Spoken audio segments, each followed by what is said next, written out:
Bangladesh cricket যা বিশ্বের মধ্যে 200 কয়টা দেশ জেনে আছে বর্তমানে, তার মধ্যে বাংলাদেশ ক্রিকেটে অবস্থান হচ্ছে 8, 9 বা 6 সাথে থাকে সবসময়। তো দেখেন, অথচ বাংলাদেশ ফুটবল 206-এর উপরে র্যাঙ্কিং নাম্বারে। তো একটা দেশ ক্রিকেট এত এত আগানো, তারপর আমরা ক্রিকেট দলটাকে নিয়ে সন্তুষ্ট না। আমরা সবসময় চাই যে আমাদের বাংলাদেশ টিমটা সবসময় জিতবে।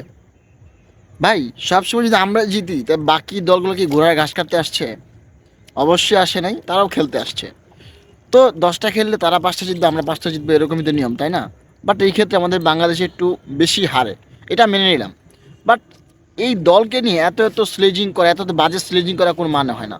একটা প্লেয়ার খারাপ খেললোই মানে তাকে নিয়ে বাজে মন্তব্য করা, পুরা দেশ জুড়ে, বাংলাদেশ মানুষ জুড়ে, হ্যাঁ, সবাই মিলে বাজে মন্তব্য করবে, এটা ঠিক না।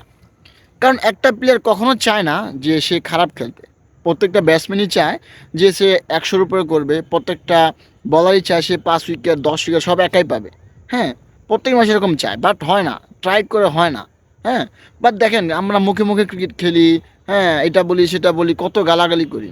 আসলে ভাই শুনেন, ক্রিকেট খেলাটা মুখের না, ক্রিকেট খেলাটা ব্যাটে বলে। আপনি ব্যাটে বল যত ভালো খেলতে পারেন, তত আপনি ক্রিকেটার হতে পারবেন। আপনি মুখে সব কিছু ফেলে দিলেন, হলো না তো। আপনার লাইফে আপনি কখনো ক্রিকেট ব্যাট ধরেন নাই, ক্রিকেটের মানেটা বুঝেন না, বাট আপনি কি করেন? মন্তব্য করে বসে থাকেন, শান্তর পিছিয়ে লেগে থাকেন, সাকিব আল হাসানের পিছিয়ে লেগে থাকেন। ভাই, আপনি ওদের পিছিয়ে লেগে থাকলে ওদের কিচ্ছু হবে না, ওদের কোনো যায় আসে না। বুঝতে পারছেন? তো দয়া কইরা দেশের পাশে থাকুন। দেশ আজকে খারাপ খেলছে, কালকে ভালো খেলবে। আমরা ভালোর সাপোর্ট দিয়ে তারা ভালো খেলবে, বাট তাদেরকে নিয়ে এত বাজে স্লেজিং করা কোন মানে হয় না। কারণ দেখেন, দিন শেষে কিন্তু দেশটা কিন্তু আমাদেরই। আমাদের আর কোনো দেশ নেই, একটা বাংলাদেশ পুরো পৃথিবীর মধ্যে, সেটা আমাদেরই। তো আমরা যদি এটাকে যদি সাপোর্ট না করি, তো উগান্ডা থেকে মানুষ এসে, বা নাইজেরিয়া থেকে মানুষ এসে, বা আপনার ইন্ডিয়ার মানুষ এসে কিন্তু আমাদের বাংলাদেশকে সাপোর্ট করবে না। এই মানুষগুলোর পাশে দাঁড়ালে একটা সময় এই মানুষগুলো দেখবেন একটা বিশ্বকাপ ঠিকই নিয়ে আসবে। এই মানুষগুলো দেখবেন একটা সময় ভালো একটা অবস্থানে যাবে। দেখেন, ইন্ডিয়ার মতো দেশ যেখানে আপনার 132 কোটি মানুষ, সেখান থেকে 11 জন খেলে।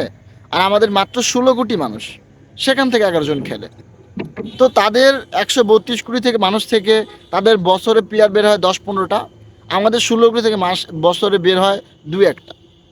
তো ওদের থেকে আমাদের অনেক লো কোয়ালিটি। হ্যাঁ, আমরা সব দিক থেকে অনেক পিছিয়ে। তারপরেও যে আমরা ক্রিকেটটা এরকম একটা পর্যায়ে গেছে, আমাদের শুক্রিয়া আদায় করার দরকার।